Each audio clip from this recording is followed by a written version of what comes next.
Si j'ai bien compris, vous étudiez les marches aléatoires. Pouvez-vous nous l'expliquer? Oui, donc une marche aléatoire, on l'appelle comme ça parce qu'on dit que c'est une succession de pas faits au hasard et de manière indépendante ou non des pas qu'on a fait avant. Donc dans l'exemple le plus simple, on peut se dire qu'on prend une pièce et que si elle tombe sur pile, on va à droite, si elle tombe sur face, on va à gauche, et on fait ça pour chaque pas qu'on va faire. Donc ça, c'est la marche aléatoire symétrique, parce qu'on a autant de chances a priori d'aller à droite qu'à gauche si on prend une pièce normale.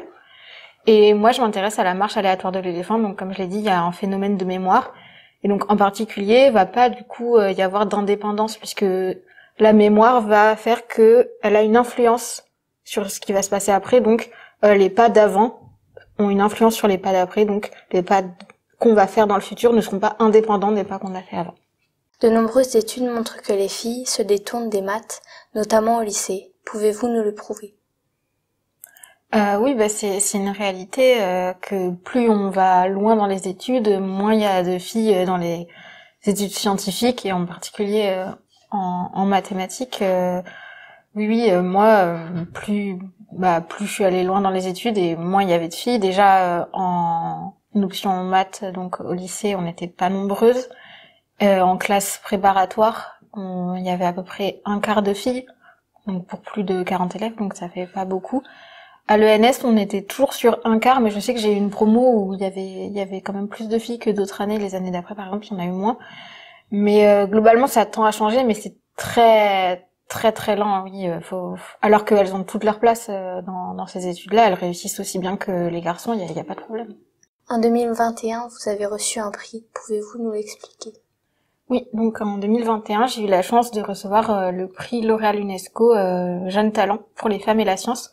Donc c'est un prix qui récompense chaque année des jeunes chercheuses, soit en fin de thèse, soit en post-doctorante, donc comme ce que je suis actuellement.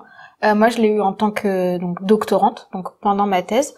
Ça récompense 35 jeunes femmes sur plein de disciplines scientifiques. C'est pas que les mathématiques, c'est aussi il y a aussi la biologie, la physique, la chimie.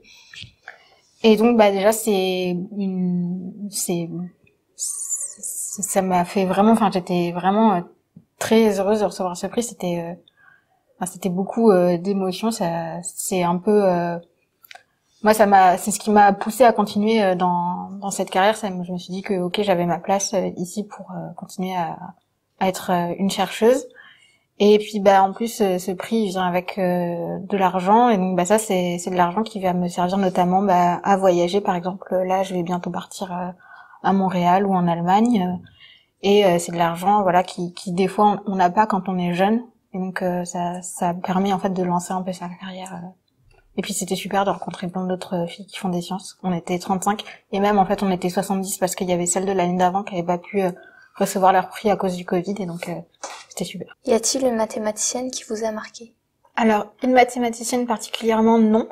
Mais en fait, alors elles sont pas très nombreuses, mais toutes les mathématiciennes que j'ai pu rencontrer, elles étaient toutes géniales. Elles avaient toutes leur place dans cette filière, dans ce monde. Et je trouvais qu'il y avait une vraie sororité où dès qu'on voit une autre mathématicienne, en fait, on est contente de voir une autre femme et on a envie d'aller discuter avec elle, de l'aider, et on s'y intéresse. Donc moi, c'est toutes les mathématiciennes que j'ai rencontrées qui étaient super. De nombreux élèves demandent en classe à quoi ça sert. Pouvez-vous nous l'expliquer? Les maths, ça sert à... C'est un peu cliché de dire ça, mais les maths, ça sert à tout.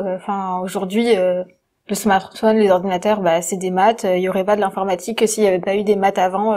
Tout ce qui est l'étude, notamment la cryptographie, des choses comme ça. C'est des maths. En médecine, les IRM, c'est des maths, et c'est des avancées scientifiques mathématiques qui ont eu lieu, qui permettent aujourd'hui le monde dans lequel on vit aujourd'hui n'existerait pas s'il y avait pas les maths. Est-ce que l'utilité de vos découvertes vous préoccupe? Non, c'est pas quelque chose qui me préoccupe en soi. Je pense que les mathématiques fondamentales sont trop importantes pour qu'on soit tous préoccupés par l'utilité de nos découvertes.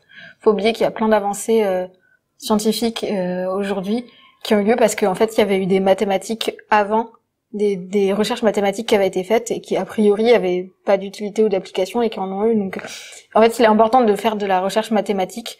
Si ça peut avoir une application, tant mieux. Mais dans tous les cas, ça fait avancer la science et le monde mathématique. Donc, d'une certaine manière, enfin, tout a une utilité, mais moi là, ça me préoccupe pas particulièrement. Et on se retrouve bientôt pour la suite.